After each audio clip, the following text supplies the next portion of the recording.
Hello friends, welcome back to our YouTube channel Prarthana classes. मैंने शुरू किया है बैच टेट के लिए, सारे टीचिंग एग्जाम्स के लिए।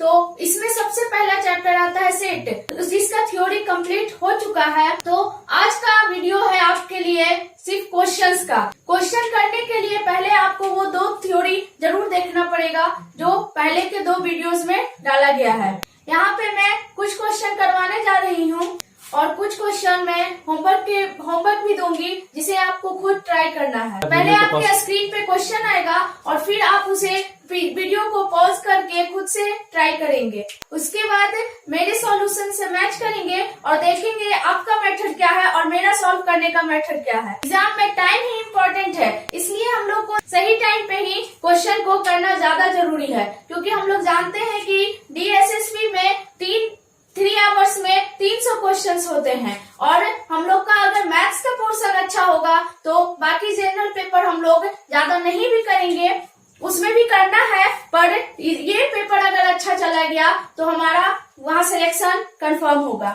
चलिए शुरू करते हैं अब क्वेश्चन को सॉल्व करना। आपके स्क्रीन पे पहला क्वेश्चन दिख रहा होगा। जैसे जैसे हम लोग डिफिनेशन किए हैं तो वैसे ही इस क्वेश्चन को प्रैक्टिस करते जाएंगे, उसी थ्योरी को याद कर करके।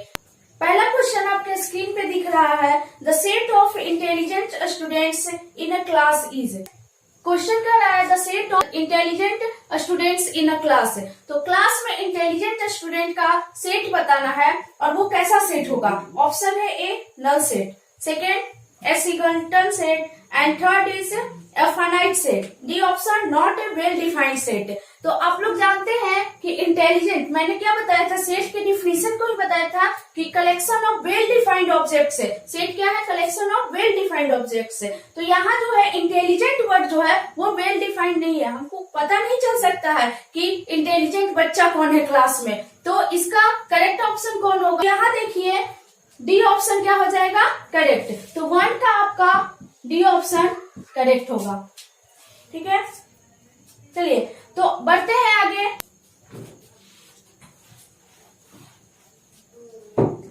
शुरू करते हैं और देखते हैं सेकंड क्वेश्चन। स्क्रीन पे दिख रहा होगा आपको सेकंड क्वेश्चन। सेकंड क्वेश्चन में क्वेश्चन है the number of proper subset of set ABC। एक सेट दिया हुआ है, उसका प्रॉपर सबसेट का नंबर पूछ रहा है।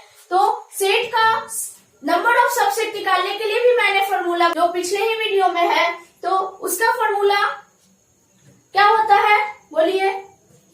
नंबर ऑफ सबसेट का फॉर्मूला 2 का पावर n, और n क्या होता है? Number of elements in a set. n क्या है? Number of elements in a set. ये फॉर्मूला था आपका नंबर ऑफ सबसेट्स निकालने का। यहाँ कह रहा है नंबर ऑफ प्रॉपर सबसेट्स। तो सेट क्या है? ABC। इसमें नंबर ऑफ एलिमेंट्स इसे मान लेते हैं A। तो number of elements in A क्या है आपका?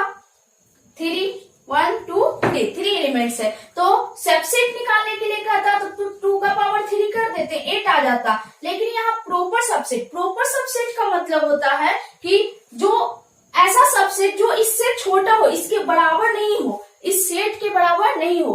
तो मैंने पिछले बताया था कि 5 ही इस सेट का सबसेट होगा और ये खुद अपने आप का सबसेट होगा। 5 ही सबसेट होगा एंड ये खुद भी अपने आप का सबसेट होगा। तो यहाँ देखिए कि खुद को नहीं लेना है, क्योंकि प्रॉपर लेना है। प्रॉपर मतलब छोटा वाला ही सबसेट लेना है, तो इसलिए ये नहीं लेंगे, मतलब 1 चला जाएगा, बाकी सारे इससे छोटे होंगे। तो इसमें से 1 माइनस कर देंगे और आंसर आएगा मेरा 7। तो देखते हैं ऑप्शन की ओर। Option yes, option D is correct. तो आपको दिख रहा होगा कि option D is 7 is correct. तो जब भी आपका प्रॉपर सबसेट पूछेगा तो टोटल सबसेट में से 1 घटा देना है। अगर आपसे नॉन इम्पटी सबसेट पूछेगा तो नॉन इम्पटी में से 5 नहीं होगा, बाकी सब होगा। ठीक है, तो उसमें भी 1 माइनस करना है। तो आप यहाँ पे ध्यान दीजिएगा, नंबर ऑफ सबसेट नहीं पूछा है, नंबर ऑफ प्रॉपर सबसेट पूछा है। आपको ये क्वेश्चन समझ में भी आ रहे होंगे और अच्छे भी लग रहे होंगे। इससे आपका कॉन्फिडेंस लेवल देखिएगा जरूर बढ़ेगा। चलिए क्वेश्चन नंबर 3 की ओर बढ़ते हैं, जो आपके स्क्रीन पे दिख रहा होगा। Which one is different from the others.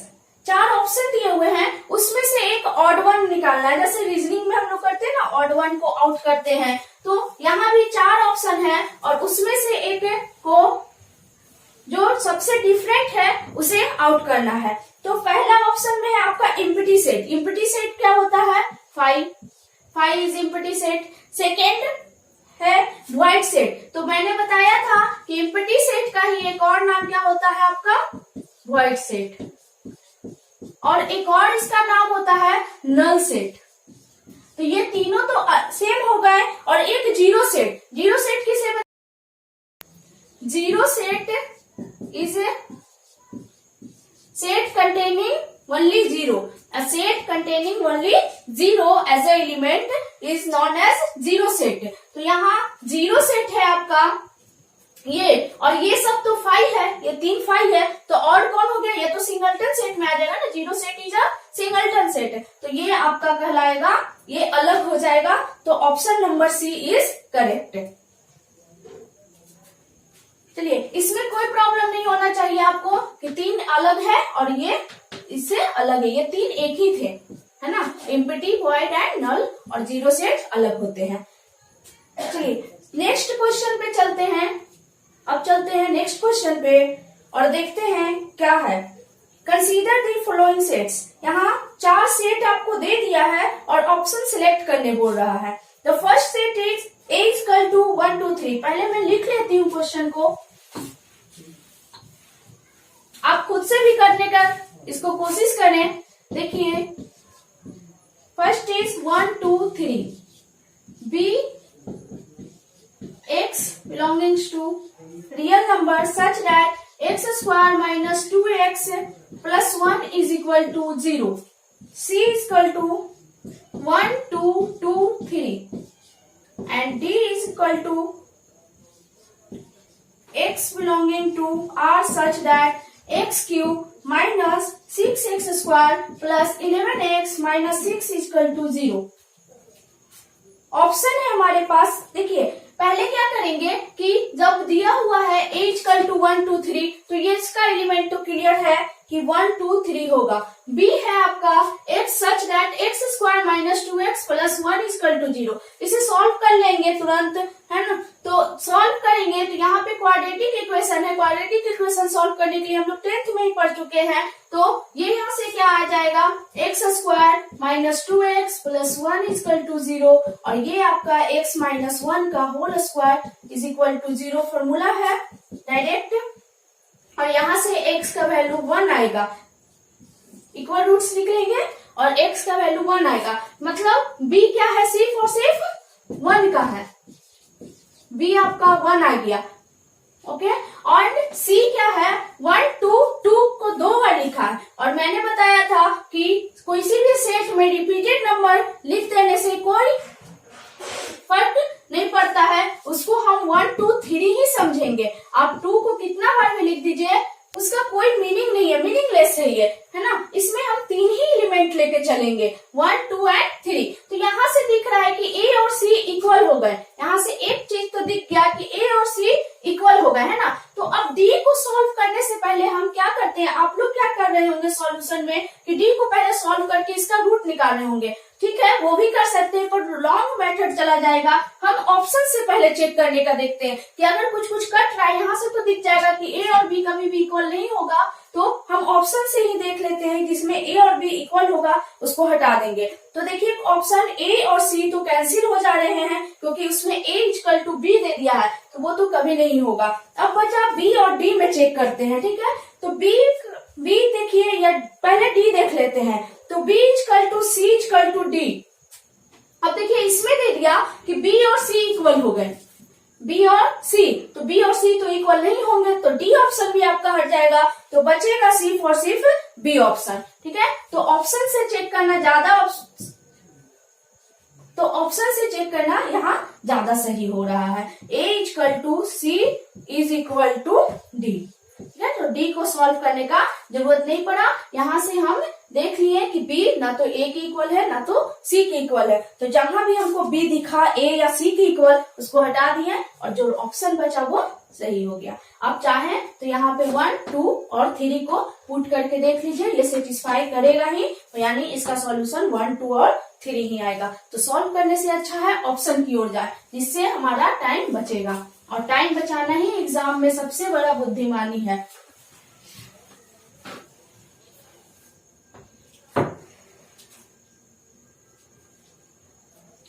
तो उम्मीद करती हूँ कि आपको समझ में आ रहा होगा कि क्वेश्चन हमें फास्ट कैसे करना है। अगर वीडियो को पसंद आ रहा है और क्वेश्चन अच्छे लग रहे हैं तो लाइक जरूर कीजिए और कमेंट भी जरूर कीजिए, जिससे मुझे मोटिवेशन मिले और मैं आगे आपका वीडियो इसी तरह लाती रहूं। चलिए चलते हैं अपने नेक्स्ट क्वेश्चन में, question number 5। Question number 5 is 2 finite sets have m and n elements. पहले 2 फाइनाइट सेट दिया हुआ है, उसको लिख लेते हैं कि नंबर ऑफ फाइनाइट सेट्स में कितने एलिमेंट्स है, m है, और number of elements in b है वो n है। ठीक है, इतना हमको पता चला। और फिर उसके बाद the total number of subsets of first set, तो फर्स्ट सेट का नंबर ऑफ सबसेट्स कितना हो जाएगा 2 का पावर m, और इसका नंबर ऑफ सबसेट्स कितना हो जाएगा 2 का पावर n। और फर्स्ट वाले का जो नंबर ऑफ सबसेट्स है वो 56 मोर देन है इससे, मतलब दोनों का डिफरेंस कितना आ जाएगा आपका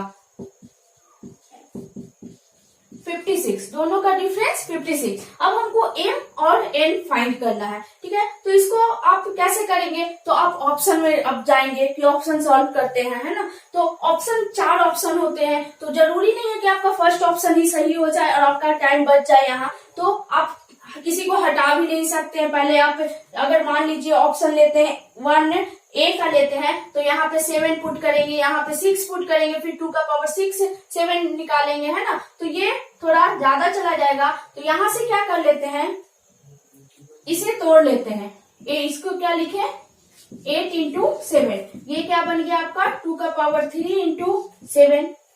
ओके, और ये क्या लिख सकते हैं 7 को 2q-1, और यहाँ से आप हमें पता है कि ये जरूर बड़ा होगा और ये छोटा होगा, तो यहाँ से छोटे वाले को कॉमन ले लेते हैं, बचा यहाँ पे 2 का पावर m-n और यहाँ 1। तो आपको यहाँ से इक्वेट कीजिएगा तो दिखेगा कि n = 3 आया और m-n का वैल्यू 3 आया, तो m-n = 3 और n is also 3, तो m = 3 + 3 = 6।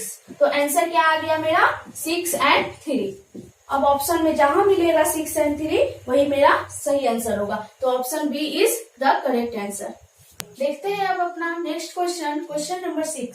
Question number 6 is given the sets, 3 sets are given, a = 1 3 5, b = 2 4 6 and c = 0 2 4 6 8। 3 sets are given, आपको 3 सेट दे दिया गया है एंड आपसे पूछा है कि यूनिवर्सल सेट क्या होगा, ये तीनों सेट का यूनिवर्सल सेट क्या होगा। तो मैंने क्या बताया था आपको, यूनिवर्सल सेट यूनियंस बोल सकते हैं या सुपर सेट, तो तीनों का एलिमेंट उसमें होगा, और वही ऑप्शन आप देखिए कि कौन सा ऑप्शन आपका मैच करता है जिसका सबसेट हो जाए। Option 1, in option 1 8 is not included, 8 को इंक्लूड नहीं किया है ऑप्शन 1 में, आपका 0 से लेकर 6 तक है but 8 is not included, then option A can not be the correct answer. Option B is 5, तो 5 तो कभी भी नहीं पॉसिबल है क्योंकि ये तीनों का सुपर सेट 5 तो कभी नहीं हो सकता है। एंड ऑप्शन सी, तो ऑप्शन सी में आप देखिए कि 0 से 10 तक, कहां तक है 0 से 10 तक, yes option C is the correct answer. Option D क्यों नहीं था, क्योंकि ऑप्शन डी में देखिए 0 को इंक्लूड नहीं किया था, 1 से शुरू था, इसीलिए option C is the correct answer.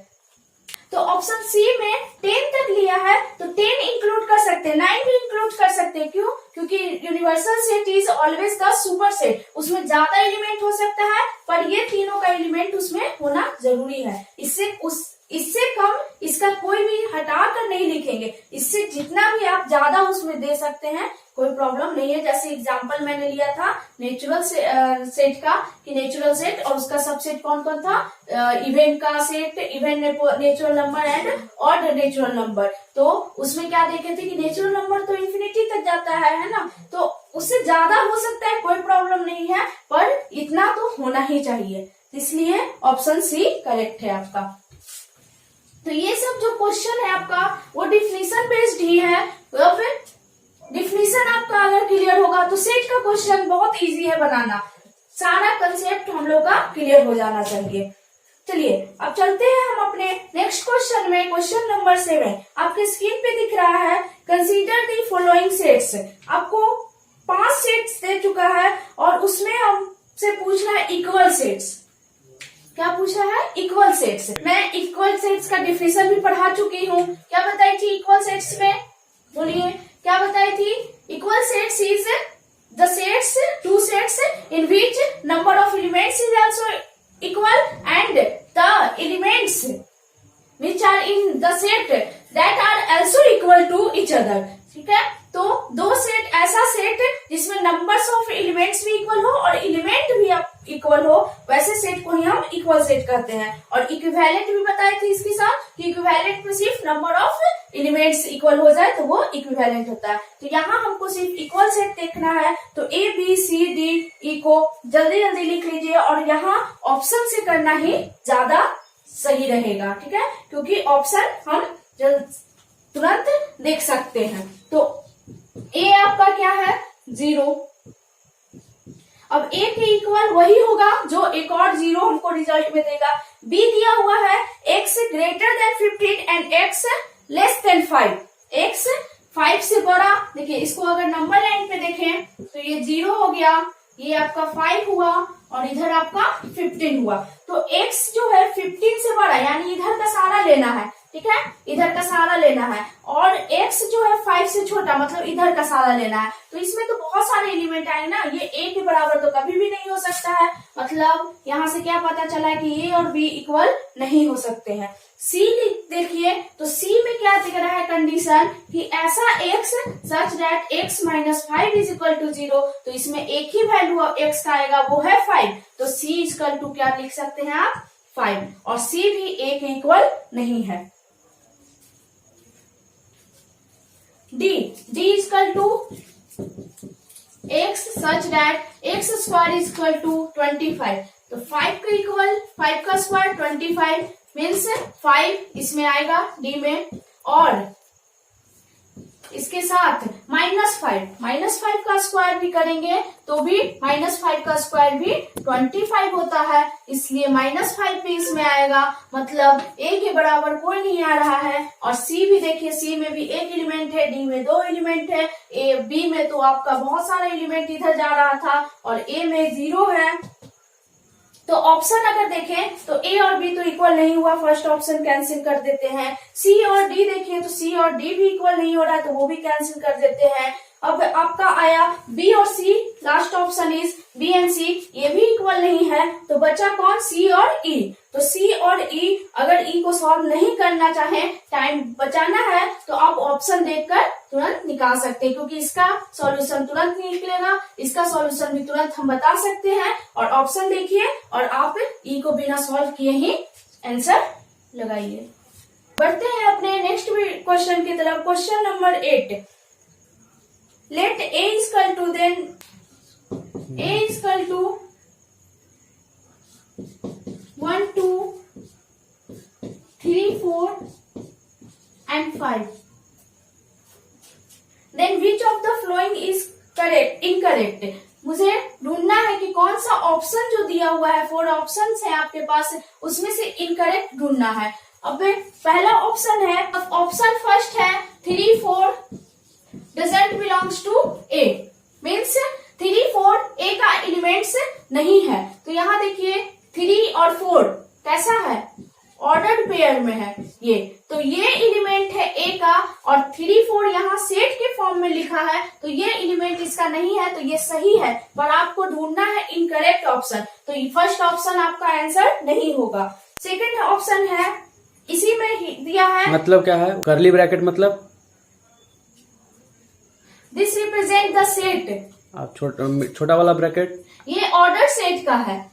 ये आपका जो ब्रैकेट है ये ऑर्डर सेट का है and this is the bracket for the set. तो सेट में ये 3-4 एलिमेंट है और ये ऑर्डर्ड पेयर आपका आ रहा है 3-4। This is not the set and this represent sets and set can not be a member of it sets. इसमें एक और ऑप्शन दिया हुआ है कि एज रीजन भी दिया हुआ है कि as 3-4 is an element of. तो सही है, ये इसका एलिमेंट नहीं है। क्यों? क्योंकि 3-4 इसका एलिमेंट है। अब सेकेंड ऑप्शन पे जाते हैं और देखते हैं। इसमें है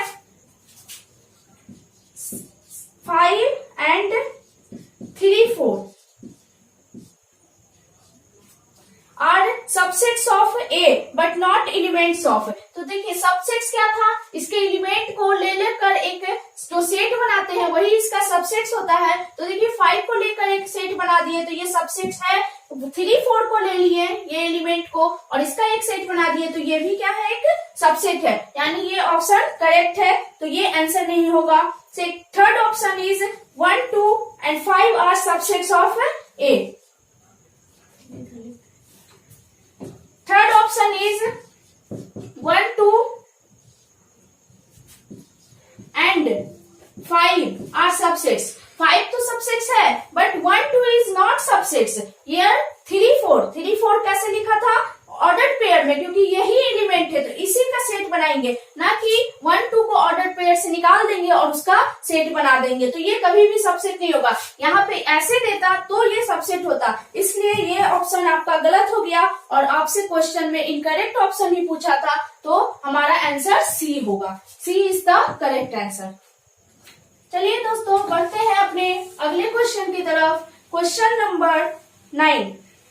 तो क्वेश्चन को करने से पहले आपको क्वेश्चन को पहले समझना होगा, पढ़ना होगा। उसे 1 बार, 2 बार, 3 बार पढ़िए जिससे आपका क्वेश्चन समझ में आए और आप ऑप्शन देखकर ही उसे टिक लगाने सीख जाए। यहाँ तो मैं सॉल्व करके आपको समझा रही हूँ पर एग्जाम में ऐसे सॉल्व नहीं करना है। एग्जाम में हमें क्वेश्चन देखकर ही दिमाग में ही बन जाना चाहिए इमेज, इसका सॉल्यूशन कैसे करना है और बस आपको टिक लगाकर आना है। तो देखते हैं next question 9। a is equal to x such that x is not equal to x represents। अब देखिए एक सेट दे दिया आपको a such that x is not equal to x और ये कैसा सेट है? तो देखिए कोई भी एलिमेंट जो होता है वह अपने आप के नॉट इक्वल हो, ऐसा पॉसिबल हो ही नहीं सकता है कि कोई भी x जो है वह अपने आप के इक्वल हमेशा होता है। किसी भी एलिमेंट को ले लीजिए वो अपने आप के इक्वल हमेशा होता है। तो ऐसा तो कोई एलिमेंट हमको मिलेगा ही नहीं, इसीलिए ये कैसा सेट हो जाएगा? ये देखकर ही पता चल गया कि ये सेट जो है वह 5 है। वो कैसा सेट है? 5 है, एम्प्टी सेट है। क्योंकि कोई भी एलिमेंट ले, जैसे 1 ले तो 1 अपने आप के इक्वल 1 होता ही होता है, 2 ले तो 2 अपने आप के इक्वल होता ही होता है। इसीलिए इसमें कोई ऐसा एलिमेंट नहीं मिलेगा जो अपने आप के इक्वल नहीं हो, which is not equal to itself. So we get 5 as the answer.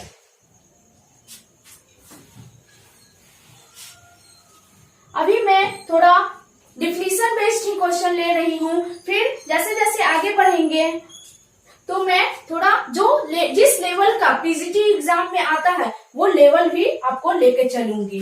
तो सेट से ज्यादा नहीं घबराना है। सेट ज्यादातर आपको कंसेप्ट बेस्ड ही क्वेश्चन पूछे जाएंगे और कुछ क्वेश्चन जो है वो रिलेशन से थोड़ा और सेट को मिलाकर क्वेश्चन पूछे जाएंगे। इसीलिए जब मैं रिलेशन चैप्टर करवाऊंगी, आपको फंक्शन चैप्टर करवाऊंगी, तो वहां भी इसका कंसेप्ट बहुत काम आएगा और इसीलिए ये दोनों कंसेप्ट को मिलाकर क्वेश्चन देगा। तो आपको अपना कंसेप्ट को एकदम क्लियर रखना है। तो थ्योरी पार्ट देखना बिल्कुल ना भूलें और क्वेश्चन को ऐसे ही प्रैक्टिस करते रहे जिससे आपको कॉन्फिडेंस लेवल बढ़ते रहे।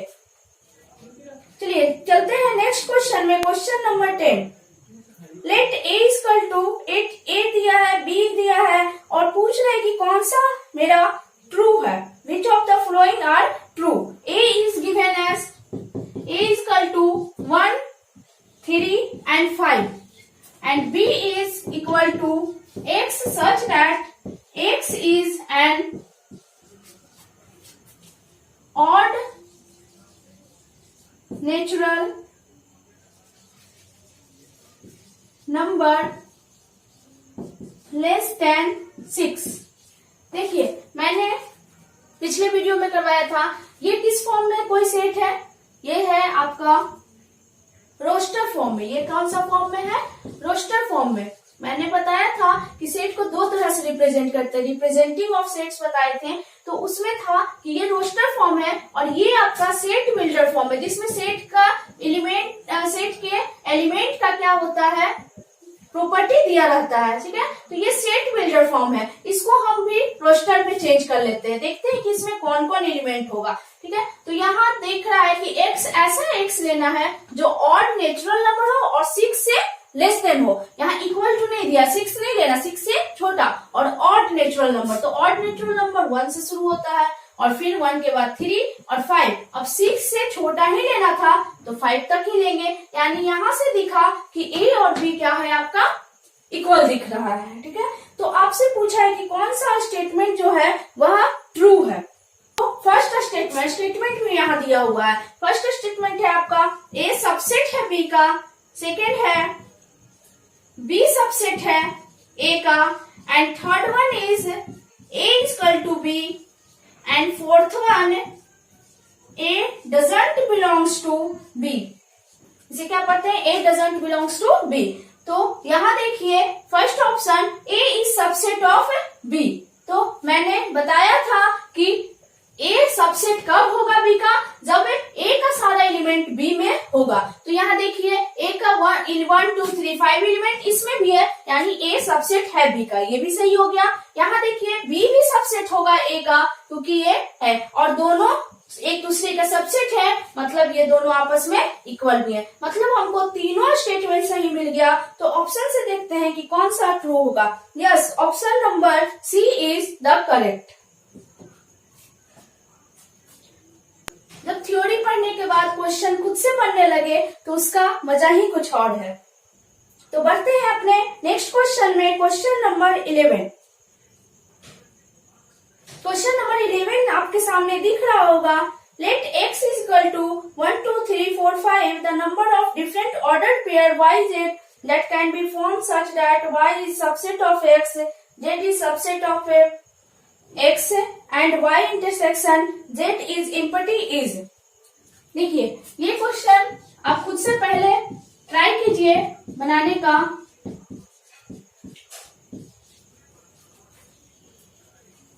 x दे दिया, ठीक है।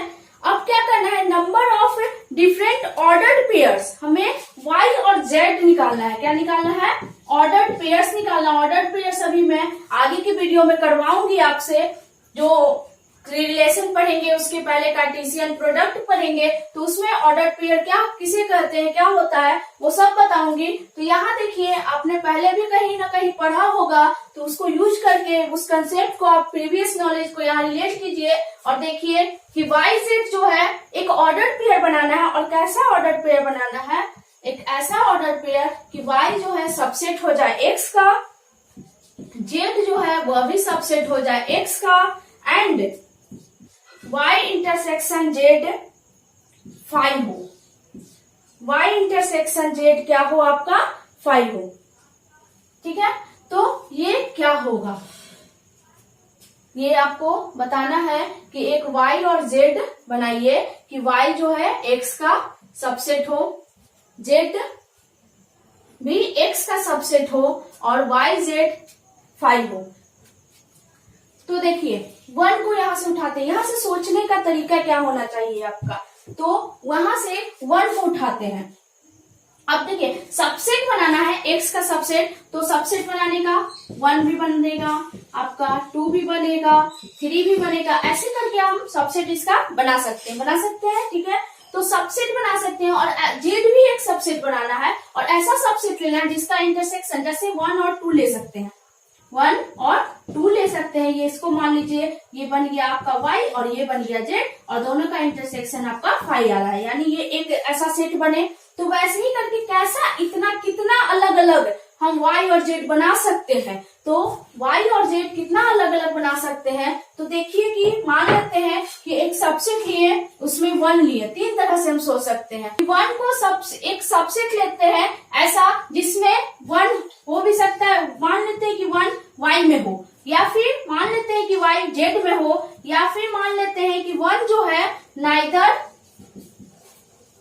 y नॉर z, ना ही y में हो ना ही z में हो। 3 कंडीशन से 1 को रख सकते हैं। 1 को या y में रख लीजिए, अगर y में रखते हैं तो z में नहीं रखेंगे। क्यों नहीं रखेंगे, क्योंकि दोनों का इंटरसेक्शन हमको 5 लाना है। अगर 1 को y में भी और 1 को z में भी रखते हैं तो दोनों का इंटरसेक्शन 1 आ जाएगा, 5 नहीं आएगा। तो 3 कंडीशन सोचने के लिए हो गया 1 के लिए कि y में या तो इसको ले जाएं या फिर z में ले जाएं, या दोनों में से किसी को नहीं ले जाएं, किसी में नहीं। तो इसका सोचने का कंडीशन कितने तरह से सोचे, 3 तरह से ये अरेंज हुआ। ठीक है, उसी तरह 2 को भी कर सकते हैं। तो 2 के लिए भी 3 तरह से, या तो y में ले जाए या z में ले जाए या किसी में नहीं ले जाए। तो ऐसे कर करके हम सबके लिए 3-3 कंडीशन ला रहे हैं। और एलिमेंट कितना है, 5। तो टोटल नंबर ऑफ बेस कितना हो गया आपका, 3⁵5।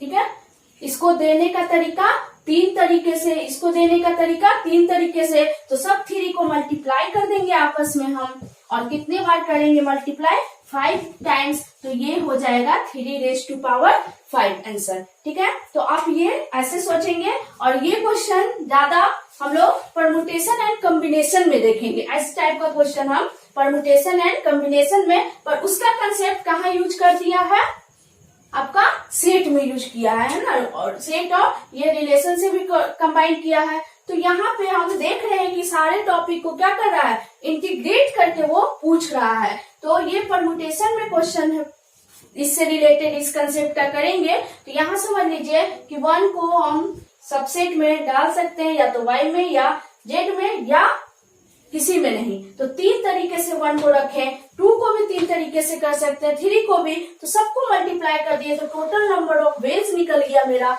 और वो कितना आया, 3⁵5। तो yes, option B is correct.